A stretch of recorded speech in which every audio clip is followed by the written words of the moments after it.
Hey, hey, hey. Hi, everyone. It's Jody Gambini on your Money Minute, your money coach and financial coach for financial February. It is day 15. It's the 15th day of February. Along with it, I hope you all had a great Valentine's Day. I was thinking of a couple of things. So when we think of gifts in the last probably 4 or 5 days have been perfect reminders, whether it was Valentine's Day, it was Super Bowl, all these different things. I saw some really, I heard a couple of my friends and saw some great, great tips. So one of my friends, she said to her husband, and they were actually sharing on their video that he told her a long time ago to stop spending $100 for roses and just go to Costco and get them. And then I saw someone else that he went and took a balloon and dropped it off at each of his kids because they actually drove, right?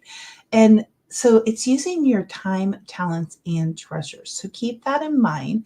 But then today I was thinking about the fact that the difference between a hobby and a business. So if you get a W-2, you get a salary or you get paid by hour and you work for another company, um, then a lot of times you may or may not want to do a business.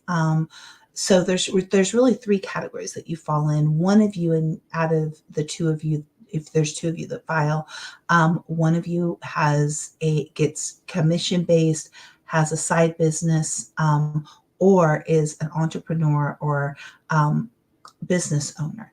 And the other way is that you work full time at a job for another company and it's called a W-2 you file. And so you only get a certain amount of write offs with that. Okay.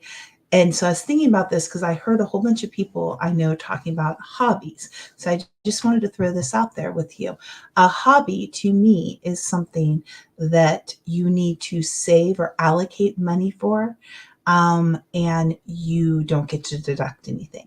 So if you want to have a hobby of golfing, then you should definitely figure out how much you should be allocating for that, right?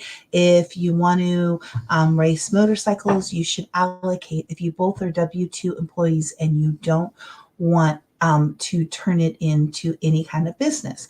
But now I want to throw out there a couple of ways that it now no longer is a hobby. Okay. So let's say that you turn it into a side hustle, and maybe your hobby is that you absolutely love to create wood products. Okay. Maybe your hobby is that you're a great golfer and you actually could maybe teach some lessons. Okay. So now you can add a little side hustle that it could actually pay for your not only could you make income for it, but then when you go to buy your golf clubs, when you go to buy different things for it, so you get to do what you love, right? But you can turn it into a side business where you get to write off a lot of things. Okay. Another one, I'm thinking of crafters that love to craft. Okay. You don't necessarily have to make it a huge business, but you if again you work you have a W-2, you don't have any other businesses, anything you spend money on that you're not selling or making money on, then it is an expense. Okay. So think about that, because how could you make it where that expense now turns into an income? And you're still enjoying yourself and you're still having fun. And you don't necessarily have to scale it to a high level, but I have worked with a lot of people that we have scaled a passion of theirs into a full-time business as it transitions. And then they actually end up getting to leave their 9 to 5, or just a nice thing that you get to write off your hobby. So a hobby is something you love to do. It takes money, and you're not getting any money for it, and you're not getting deducted on your taxes. You can turn a hobby into a small business, and that small business is now a way that you can now deduct it, even if it only is about what your hobby would take, maybe on the weekends, on different things, you could turn that into that. And then in addition, even if you're retired, you can do that. But in addition, if you want to make it into a business, then you can scale it into that.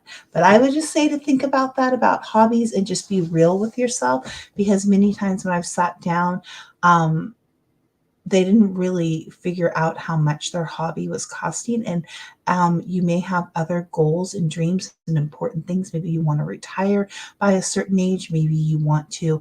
So spending, I have seen $20,000 a year hobbies.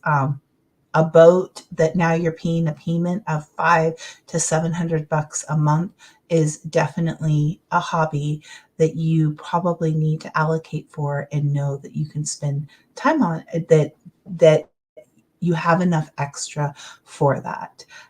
Or come up with interesting, creative, really low expensive ways you can enjoy your hobby, like um, going and repurposing things from a thrift store, right? Maybe all you need is some glue and some paint, and you get to be creative. And now you're also maybe going to use it for something that you would have bought. So that's a win win. So just wanted you to think about hobbies today. I will be back tomorrow. Have an amazing day. Bye.